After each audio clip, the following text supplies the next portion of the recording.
So our next speaker is Dr. Bhramar Mukherjee. She's a great mentor and the current chair and first female chair of the Department of Biostatistics. And today she's going to talk about her group's work on electronic health record data and the observed biases and challenges if you work with such data sets. Yeah, thank you.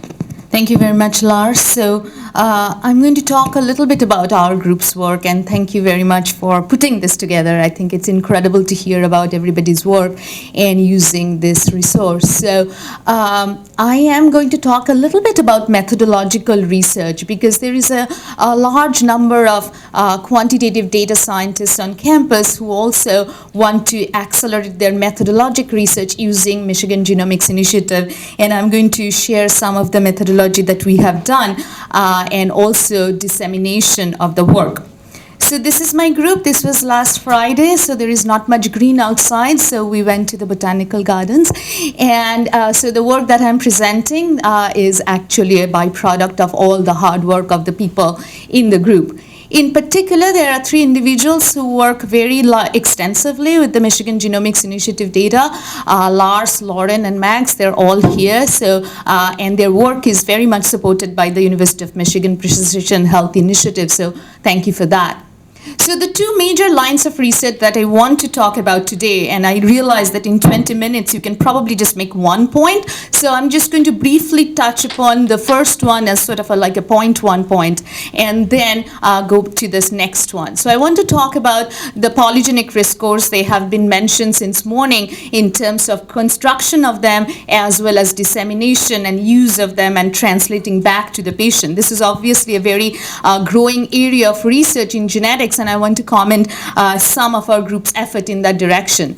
And then I want to talk about something which is more quintessential to biostatistics and epidemiology in general, to think about a database which has not been really designed for population-based research, how to use that for population-based research and conclusions, and what are some of the concerns and cares that you have to take in that process.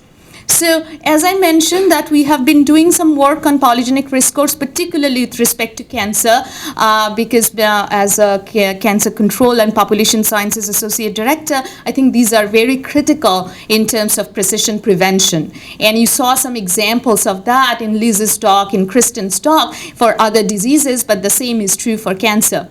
So these are the couple of papers that came out last year based on our work, but I really want to point out this website that we have created to you for mainly Lars's work on disseminating polygenic risk scores. So if you go to the website, and hopefully this will work,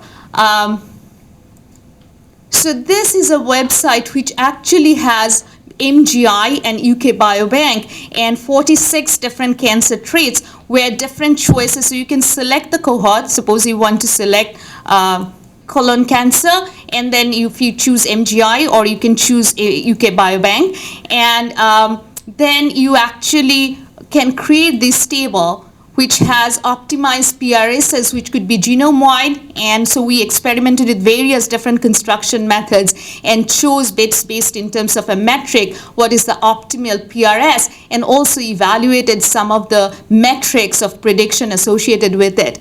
We are hoping that this is also enrichment in terms of you can get in terms of the different percentile, extreme percentiles. This is a very useful website that we hope that we can actually replicate to a broader series of phenotypes and also deposit these polygenic risk scores back to the research data warehouse. So something that I am very happy to talk about in my discussion section as well. So this actually came as a result of mining. So you can see that there are millions and millions of polygenic risk scores actually calculated for those traits. And this also comes from GWAS catalogs. They come from large latest meta-analysis of cancer, as well as the biobank data for cancers which we do not have reliable summary statistics outside.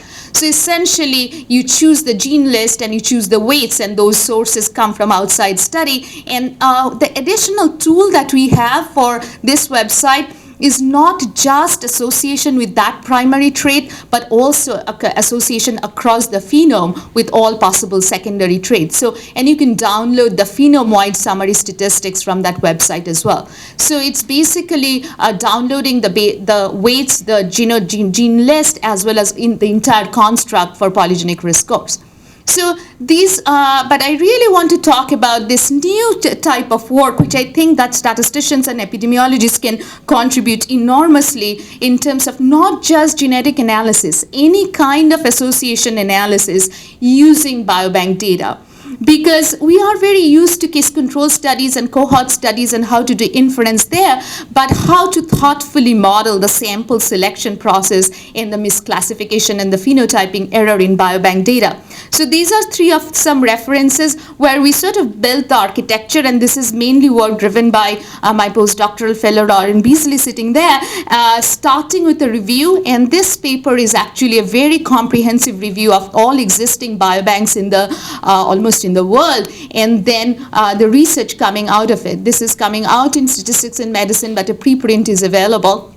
And then we built a tool on how to understand biases in case control studies, nested and embedded within such biobanks. And then the final one is, I said, nearly submitted because I'm delaying this process, and so that's not something that I want to talk about. But this is sort of a sequence of thinking how to analytically, how to really do the literature review, and how to analytically develop and then disseminate the methods. So I want to mention that MGI is about, it has been mentioned several times by Chad and others, the recruitment mechanism in MGI. So the staple, when it started in anesthesiology, and it's enriched for cancer. So 50% people in MGI have at least one cancer diagnosis.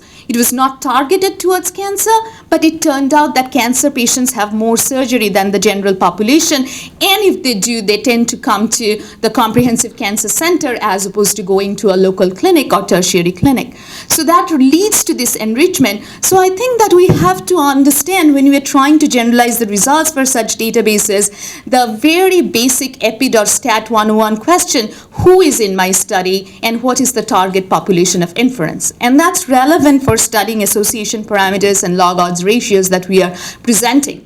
I want to show you that biobanks can be of different nature, and we have heard about many biobanks since morning.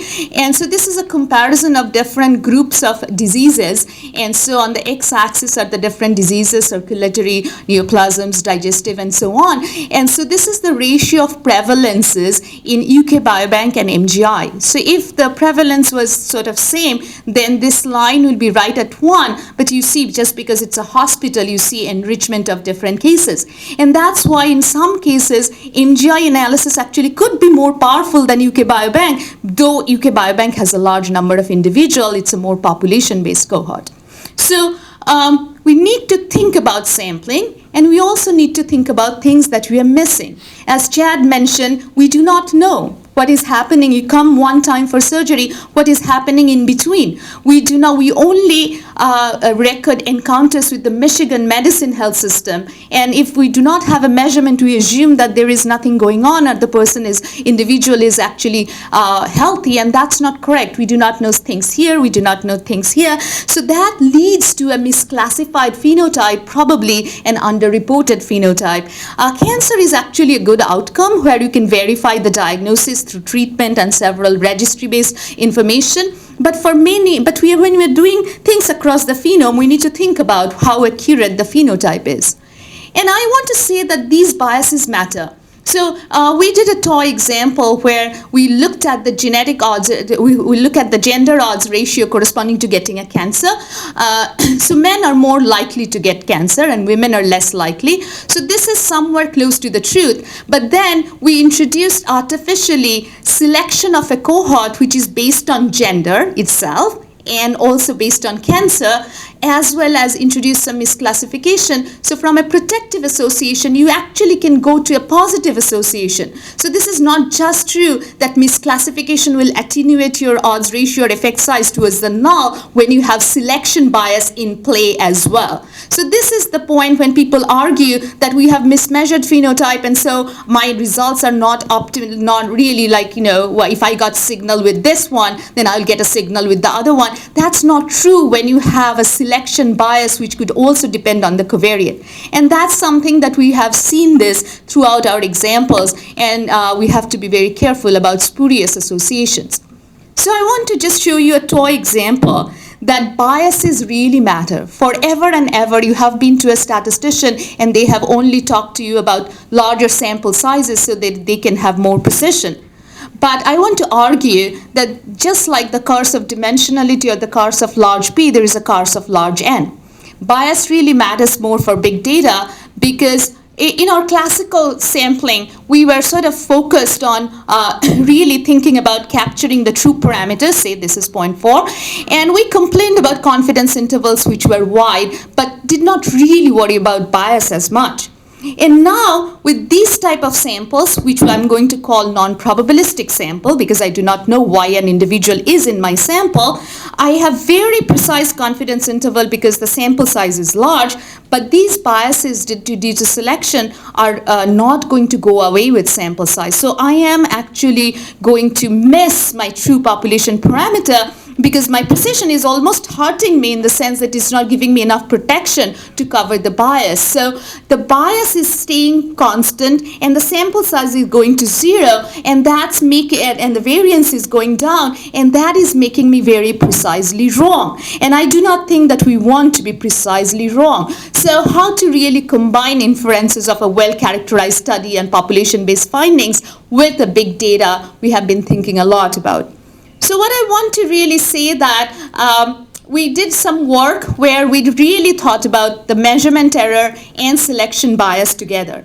And we posited sort of a mathematical model, a latent model of you have the true disease, but then how do you get into the study and what do you observe? So the collection, and so we posited in the series of paper a sort of a connection between what you see, a contaminated phenotype D star, the true disease state, and also the sampling frequency.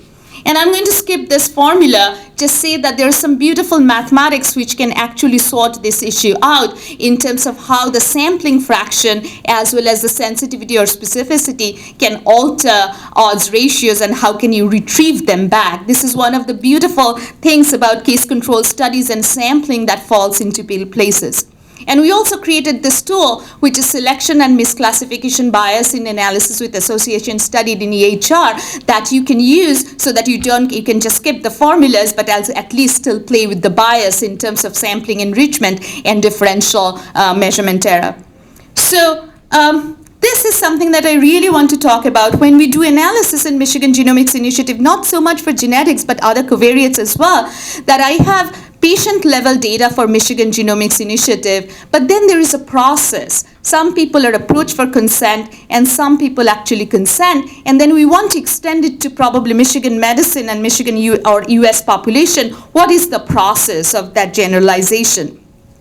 And so, what I really want to, because this is a working group, I want to talk about a work in progress because this is very real. So MGI started with anesthesiology, but then different clinics were added onto MGI. So if you get MGI data, you'll see this cohort indicator BB for the anesthesiology recruitments, and then MEND and MHB and MyPact and Big Bird. So this is a pediatric cohort, this is a mental health cohort, this is a cardiometabolic cohort, and you're meshing all of them together. So what does it do to your association analysis? So how do you, so far this is dominating. But as you piggyback and collect all of these samples from multiple mixtures of sampling, what is the mathematical framework of that? And I'd like to really argue that you do need to think about this in biobanks, particularly in academic medical center, where one investigator started recruiting in that clinic, and as a result, you have enrichment in terms of that diseases. So I want to convince you that these three populations that we are putting together are quite different. They are different in terms of age. Mental health cohort is much younger. They are different in terms of number of disease events that they are you are seeing. They are different in terms of the follow-up number of years. And if you look at the prevalence of certain diseases, for example, diabetes, when you see across the cohorts, or cancer across the cohorts, then it is very, very different. And when we are putting this together, we need to really think about what we are doing in terms of analysis. So, so this is, for example, the distribution of BMI across the 3 cohorts. This is, and you can see that it is not the same. I don't have to argue here. And then how does it actually affect the results when you put this in a MENT cohort versus the other cohort? Some of it is power issue. One cohort is very large than the other, so you find a lot of things, but there is also differential characteristics of the cohort. What happens in terms of association odds ratio, so this is just to give you a sense of how varying things could be. This is the log odds ratio of BMI across for the different type diabetes related phenotypes, and this is across cohorts, and you can see that in one cohort which is enriched for patients like this, the association is actually counterintuitive in the negative direction. And this happens if the selection is actually based on the covariate that you're interested in. You can go very, very wrong. So I am just like, I don't want to be like someone who is saying that don't do anything because you could go wrong, but I think that this is an incredible resource, but you really need to think about the data analysis. So I think these are important problems for the analysts, but also for the statistical community to engage and figure out what is the solution, but not let it be hidden and remain in obscure formulas and statistical papers, but actually enable people that this is the corrected PWAS, so that people don't have to think. They recognize the problem, but they have an automated solution. So I think this is very, very important. I'd like to really extend my thanks to the stewards of the data. And I want to say that we are, as a part of the Michigan Precision Health Cohort Development, we are trying to really expand this data set beyond genetics in terms of other things that have been mentioned: environmental covariates, epidemiologic data, geocoded location data, with a strong partnership with ISR, School of Public Health, and Michigan Medicine. This has been a data revolution. And I say that I am a data dreamer, but I'm not the only one. With that, I'd really like to thank all of you, and thank, of course, Lauren and Lars and Max, the team who has put together all the work and the funding. Thank you very much.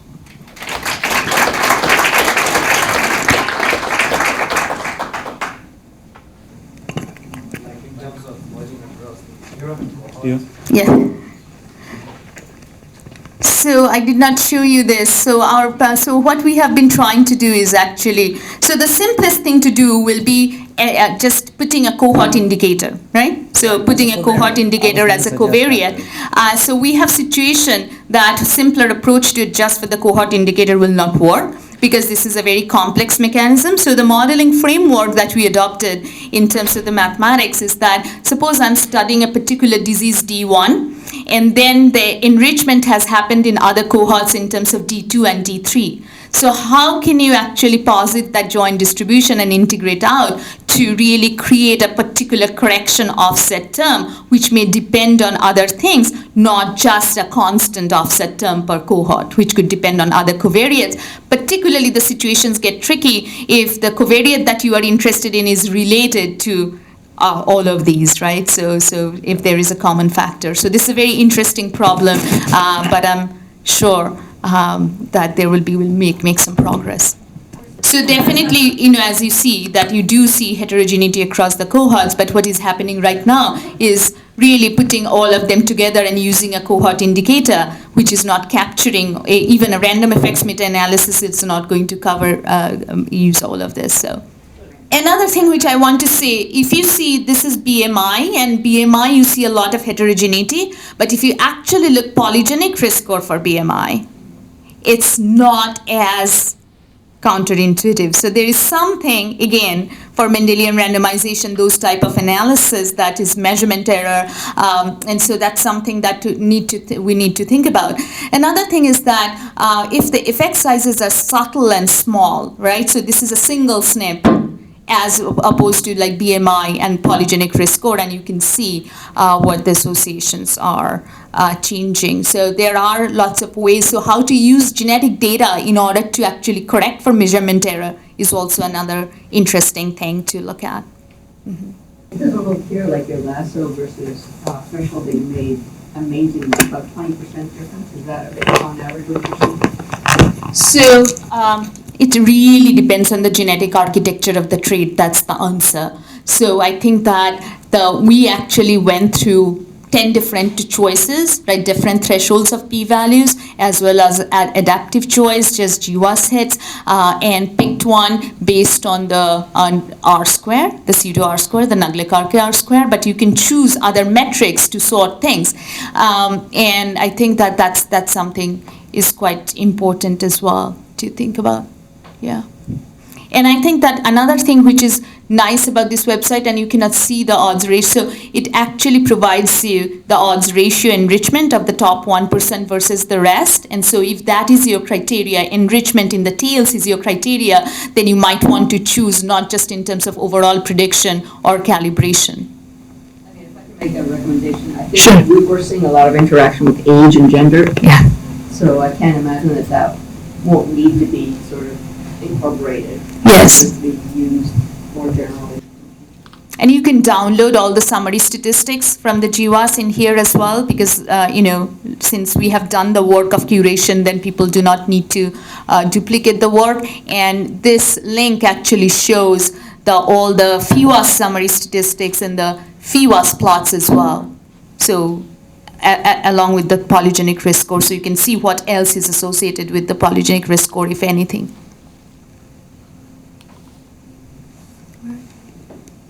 And I think our goal is to really replicate it and expand it beyond cancer with the subject matter expertise to different groups. Yes. Can I ask a quick question? Sure. Thank you. So I'm just super intrigued and thinking in terms of, for a physics-based situation like this, already the problem is hard enough, right? You're trying to talk about these sub-cohorts, and where in some sense there's a phenomenological interplay that says what variants or genes constitute a score that can then be used for decision making.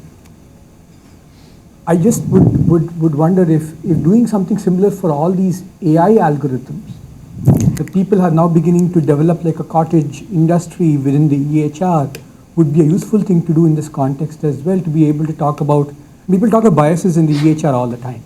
They talk about AI-based algorithms, but not enough about biases.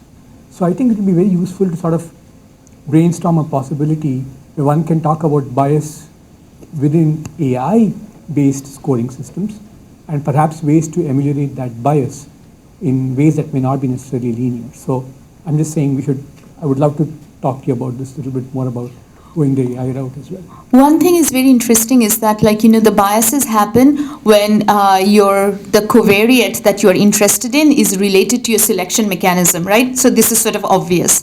For a single SNP, so the geneticists are really blessed, right? So because you are not choosing most of the time selection into your study or declining a study based on the value of a single variant, and that's where you break the arrow, and that's why the bias goes away and the sample size played off. But then when we're thinking about precision health, we are not just thinking about SNPs, we are thinking about polygenic risk scores, we are thinking about other environmental covariates where you have to be much more careful. And there is this sort of notion that for prediction, biases don't matter, and we have to really think about whether that is true either. I wonder if AI runs into the same issue where you magnify, your precision is high, but your accuracy is wrong because of the bias, right? With AI, I feel, yes, you can get a very precise, you can find a pattern, but if the pattern is biased, then you just validated a bias. And also, the questions of transportability, generalizability, all of these things are relevant for AI. AI is not magic. So thank you very much, Bhramar. I definitely have a